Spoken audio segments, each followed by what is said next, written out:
Bonjour, bienvenue donc sur ce petit cours virtuel que vous pourrez suivre en restant chez vous. Je vous demanderai de prendre de quoi écrire puisque vous aurez quand même besoin de travailler avec cette vidéo. Vous aurez également besoin de votre livre puisque les documents que nous allons utiliser sont des documents qui sont tirés de votre manuel. Si nous avons déjà vu ensemble le début de ce cours, ça vous fera une forme de révision. Donc n'avancez pas trop vite dans la vidéo. C'est parti. Alors je vous propose ici de vous concentrer sur la troisième partie de notre cours.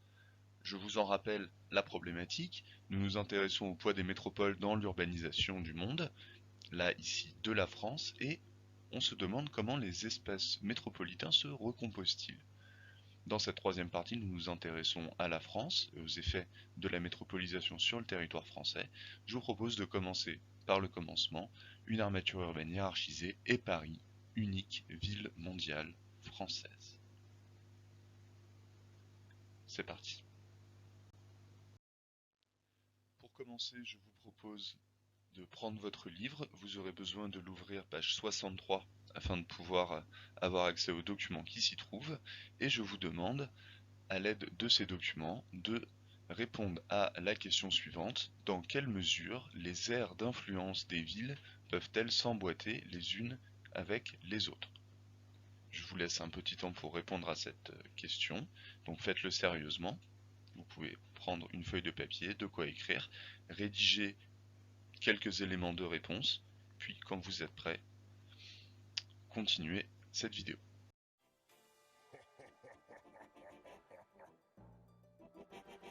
Paname All Star, vous allez nous montrer de quoi vous êtes capable.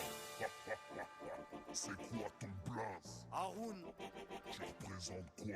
Paris Besbar, tu connais le boulevard. Vas-y. À la goutte d'or, on s'en bat les couilles, que tu sois fort comme Hulk. Ça change rien, tes coups de pression, tu peux te les foutre dans le huc. C'est pas tes péripéties qui vont nous épater. Car aujourd'hui, à l'heure qu'il est, tout le monde il est tardé.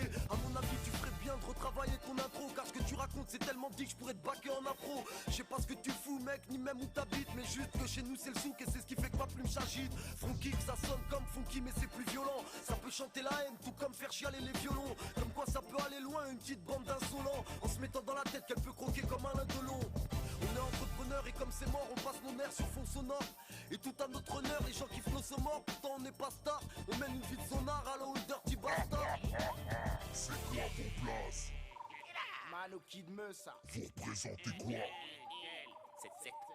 Ok. Donc on représente le 7 le plus grand département, donc fais gaffe à 7 mec. Tout comme au billard, n'oublie pas ta queue. J'ai du cosmos comme au manège dans les cuisines de Shell 2. Le ciment, le béton, peut-être qu'on a l'amour du bloc. Une spéciale à Melun à Meaux, au Détroit est plus fort qu'on fasse. Qu'il faut qu'on fasse, nos bites à nos billes. 7-7 c'est le four à pain pour les crétins qui concrétisent. On a notre propre salut, on a nos propres manies. Du mai à Savigny en passant par Shell. Noisiel et Torcy, c'est le topo de la nouvelle génération, nos futurs. Des fois en rupture de camisole, gare à vos figures.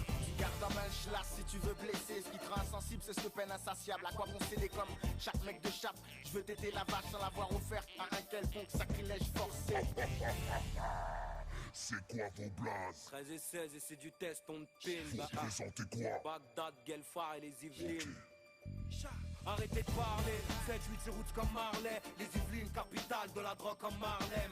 La rime c'est ma pute, faut que tu viennes dans mon harem. On est les Yvelines stars, les lions sont lâchés dans l'arène. Fais le tour, les mains sur le capot, ici c'est stand de tir. Dans l'ouest profonde, ici c'est du ça, viens investir. On a le vrai style, la cause, braqueur de poste. Et dis pas mon blaze, on est sur écoute, vas-y raccroche. Moi quand je rappe, tu voudrais que je vienne de ta ville, depuis des squats qu'elle faille dit. Ça c'est chaud les Yvelines, ça parle 7-8. Mais fais pas genre, tu sais qui c'est, mais qu'est-ce que tu fais? C'est le territoire des hyènes, chez moi viens plus pisser. Si t'insultes l'escadrille, vite, appelle ton marabout car je t'explique. En quelques secondes tu peux devenir une statistique. Nous sommes Agnès B, la guerre à des codes barres pour barreaux. Tous des RS4 avec des frais de barre, carreau. C'est quoi vos blazes? C'est Nick et Jams. Vous représentez quoi? 91 et sonne, mec. Allez-y. Tu parlais mal de mon F1 mais n'y viens pas, tu seras pas en lieu sûr. Depuis qu'on prend le dessus, t'as plus qu'à te branler sur ma banlieue sud. Toi tu penses que c'est désert, que chez nous y'a que des champs. Sans être méchant, protège tes jambes qu'on t'apprenne à tes champs. Je défends mon bloc même si la BAC soulève les baccarat. La rage de mes Kairas, c'est du carré, 91 carats. Nous c'est les mecs qui font du rap et des bêtises.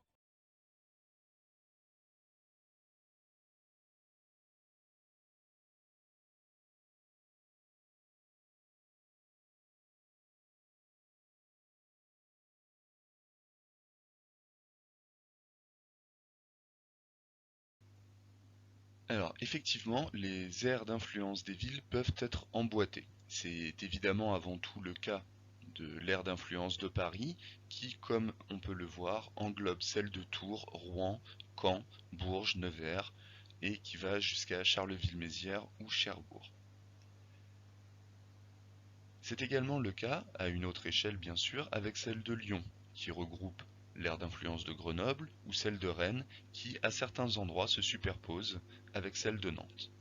L'aire d'influence de Paris, elle, englobe de très nombreuses régions, et englobe même des préfectures de régions. Elle s'étend parfois jusqu'à plus de 200 km de son point de départ, et représente environ un tiers de la superficie métropolitaine totale, ce qui témoigne bien d'une position centrale de Paris dans le paysage français. Les métropoles régionales, elles, en essor et en développement, sont principalement des préfectures, Strasbourg, Marseille, Lyon ou Bordeaux, des villes qui sont situées relativement loin de l'aire d'influence directe de Paris, à l'exception ici de Rennes. Les métropoles sont donc, on peut le voir, des espaces fragmentés, comme en témoignent les différentes photographies que vous avez, montrant différents types de paysages urbains, des centres-villes, avec un modernisme architectural, de grands ensembles en pleine rénovation ou des pavillons individuels, c'est-à-dire des aires périurbaines, elles aussi en extension. Alors, avec ça, on voit que la métropole parisienne, que vous avez représentée là, elle domine le territoire français. 12,5 millions d'habitants en 2019, Paris concentre les fonctions de commandement politique. Bien entendu, vous pouvez penser au siège du gouvernement, à Matignon, aux ambassades, etc. Économique, 31% du produit intérieur brut de la France en 2018, un tiers de la richesse nationale produite, mais également culturel. Je vous rappelle que les 3 premières universités françaises sont parisiennes, l'École normale supérieure, Polytechnique, la Sorbonne. De façon générale, c'est à Paris que se concentrent les principaux ensembles de recherche et les principaux centres intellectuels. Le quartier de la Défense, quant à lui, concentre 18% des sièges des grandes entreprises françaises. On parle ainsi de macrocéphalie parisienne, c'est-à-dire que Paris a la grosse tête, si vous préférez, macro, grand, céphalie, le cerveau, la tête. À partir donc de ces quelques informations, mais à partir également des documents que vous trouverez aux pages 66 et 67 de votre livre, je vous demande de réfléchir encore une fois, je vous avais prévenu, ce serait un cours un petit peu actif, à la question suivante: quel poids représente l'Île-de-France en France et comment expliquer cette situation? Là encore, je vous laisse un petit moment pour y réfléchir par vous-même.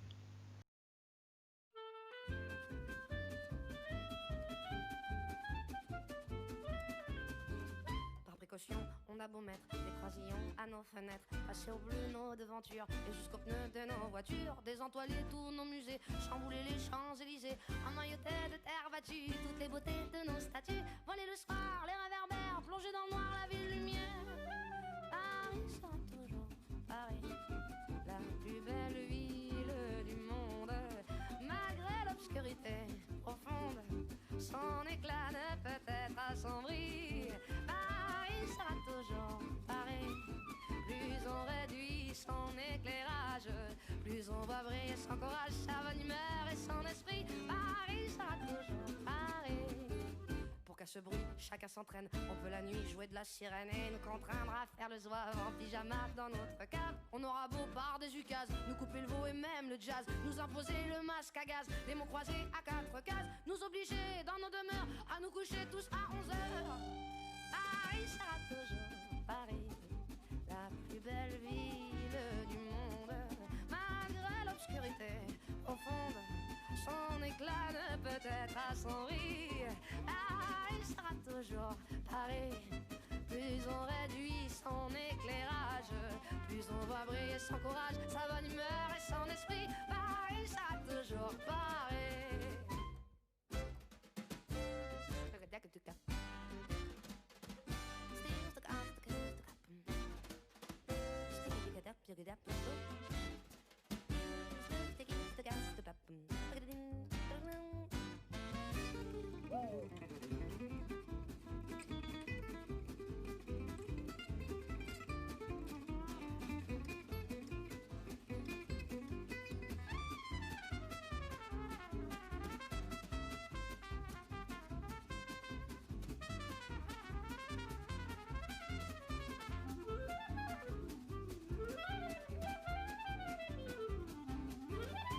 ma foi, depuis octobre, les robes soient beaucoup plus sobres. Il y a moins de fleurs et moins d'aigrettes, que les couleurs soient plus discrètes. Bien qu'au gala on élimine les chinchillas et les germines, que les bijoux pleins de décence brillent surtout par leur absence. Que la beauté soit moins voyante, moins effrontée, moins flottante. Paris sera toujours Paris, la plus belle fille du monde. Même quand au loin le canon gronde, sa tenue est encore plus jolie. Paris sera toujours Paris. On peut limiter ses dépenses, sa distinction, son élégance, non, non, alors que plus le prix, Paris sera toujours Paris. Donc, évidemment, l'Île-de-France représente un poids considérable dans tous les domaines. Démographique, de par la taille de la population, 19%, très important. Pourtant, cette importance démographique est moins grande que celle économique, celle du PIB. 19% de la population pour 31% du PIB. Soit un tiers de l'économie française. Surtout que le pourcentage de chercheurs et évidemment de sièges sociaux de banques, etc. Finalement, c'est la notion de centralisme ici qui nous explique cette répartition, le fait que les sièges sociaux, les chercheurs et le PIB soient autant concentrés, tout comme les emplois qu'on estime à fort niveau d'éducation ou qui requièrent des diplômes élevés, comme ici l'indique les emplois de cadres. 34% des cadres sont en région parisienne pour seulement 19% de la population.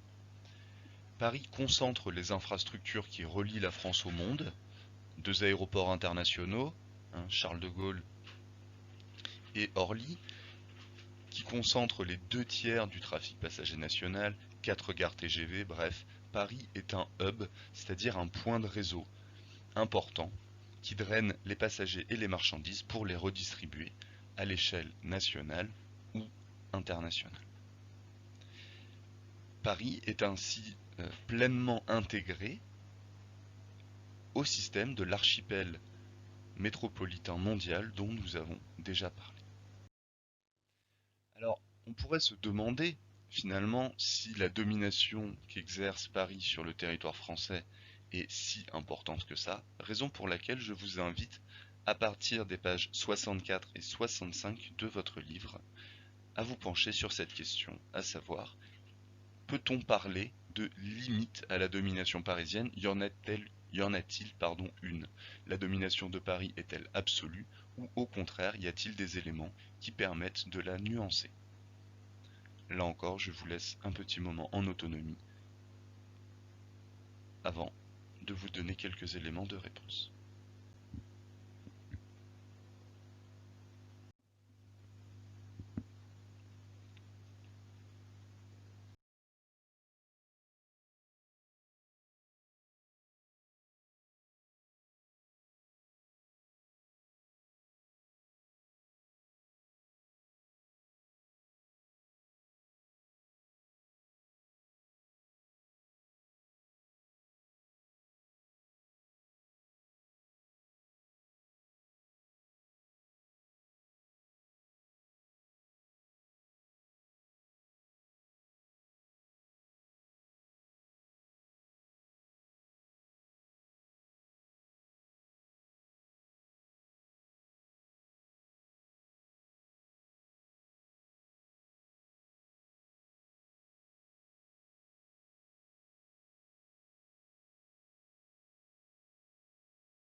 Paris est en effet une métropole qui, bien que dominant sur presque tous les secteurs, connaît une évolution de sa population très faible par rapport à d'autres métropoles régionales perçues comme plus attractives, notamment la moitié sud du pays. Si on trace un arc allant de Rennes jusqu'à Montpellier, hein, où on pourrait même faire un arc de Rennes à Annemasse, Annecy en passant par Lyon, on voit bien que c'est la partie sud, la moitié sud du pays, qui connaît une attractivité ou une évolution en termes de démographie plus importante que la partie nord, où se trouve la capitale. On voit bien hein, sur cette carte le fameux arc que je venais d'évoquer. On retrouve cette idée de la limite de l'attractivité parisienne quand on compare l'évolution de la population en Île-de-France, ce qui est ici figuré par les termes d'aire urbaine ou unité urbaine, par rapport à Paris intramuros, c'est-à-dire à l'intérieur des murs de la ville, à l'intérieur de ses limites administratives. On voit que si l'Île-de-France a gagné de façon très importante en population ce dernier siècle, Paris, paradoxalement, a moins d'habitants à l'intérieur qu'elle n'en avait il y a un siècle. Paris est une métropole où l'on naît, mais que l'on quitte. Entre 2010 et 2015, par exemple, son solde naturel est de 0,5%, alors que son solde migratoire est de presque 1%, presque le double, c'est 0,9%. La population parisienne et surtout les cadres ont tendance de plus en plus à rechercher une meilleure qualité de vie ailleurs. C'est dans le cas de l'attrait vers les villes du Sud, ce que l'on appelle l'héliotropisme. Je vais vous demander maintenant de vous pencher sur le document numéro 2, page 67 de votre livre, et de réfléchir, de faire quelques recherches rapidement sur Internet, tout particulièrement pour expliquer cette dernière phrase. Hein, on ne peut plus parler de Paris et du désert français. Paris et le désert français, que signifie cette dernière phrase du texte, cette dernière expression? Là encore, je vous laisse un petit moment pour y réfléchir par vous-même.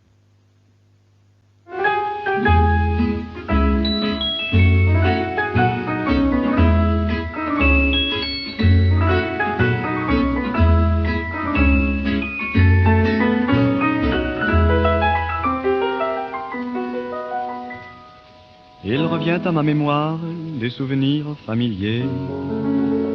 Je revois ma blouse noire lorsque j'étais écolier. Sur le chemin de l'école, je chantais à pleine voix des romances sans paroles, vieilles chansons d'autrefois. Douce France, cher pays de mon enfance, bercé de tendre insouciance, je t'ai gardé dans mon cœur. Mon village, au clocher, aux maisons sages, où les enfants de mon âge ont partagé mon bonheur. Oui, je t'aime, et je te donne ce poème. Oui, je t'aime, dans la joie ou la douleur. Douce France, cher pays de mon enfance,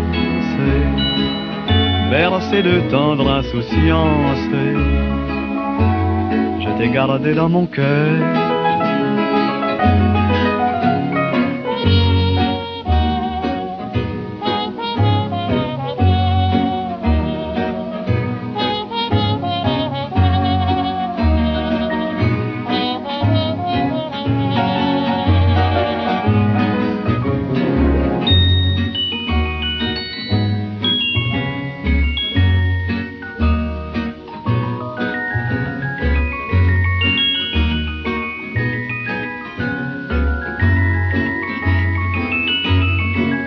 Oui, je t'aime,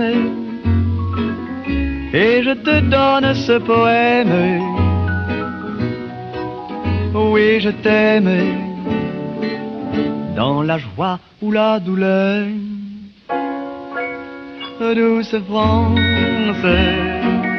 cher pays de mon enfance, bercé de tendre insouciance, je t'ai gardé dans mon cœur, je t'ai gardé dans mon cœur. Cette expression de Paris et le désert français fait référence à un ouvrage, un livre de géographie écrit par Jean-François Gravier en 1947. Ce livre a eu de nombreuses rééditions jusqu'en 1972 et il diffuse une notion qui, si elle a pu avoir ses heures de gloire, est aujourd'hui considérée comme datée. L'idée que il n'y a que Paris qui compte et que le reste du pays périclite par rapport à la capitale, d'où l'expression de Paris et le désert français. Toutefois, comme nous l'avons vu, une bonne partie des cadres supérieurs délaissent de plus en plus Paris pour aller s'installer dans des métropoles régionales comme Bordeaux et Lyon. Ce sont donc ces villes situées dans le désert français justement qui connaissent aujourd'hui le développement le plus important. Nous en avons terminé avec cette première sous-partie. Dans un deuxième temps, nous allons nous pencher sur la question des métropoles régionales en recomposition.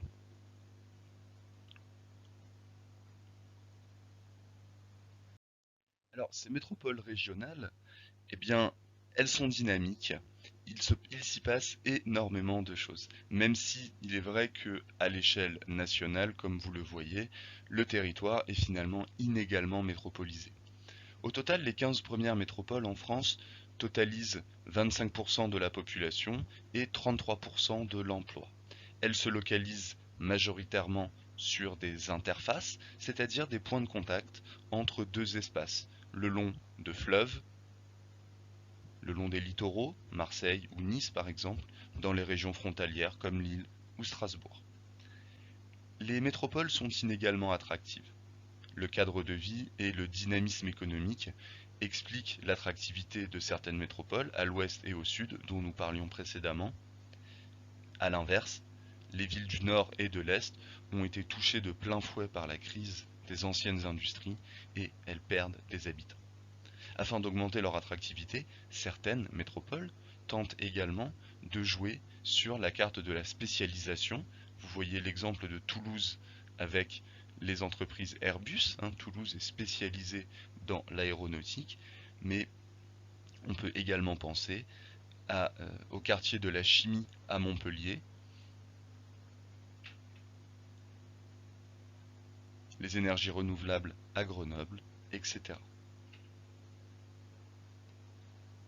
Ces villes modernisent leurs infrastructures afin de gagner en attractivité. Vous avez sur la gauche de votre écran l'exemple, une proposition ici d'architecte du quartier de Nice-Mérida autour d'un technopôle, le quartier d'affaires d'Euralille en haut à droite, ou même la ville d'Amiens qui met en avant un quartier réservé à la technologie.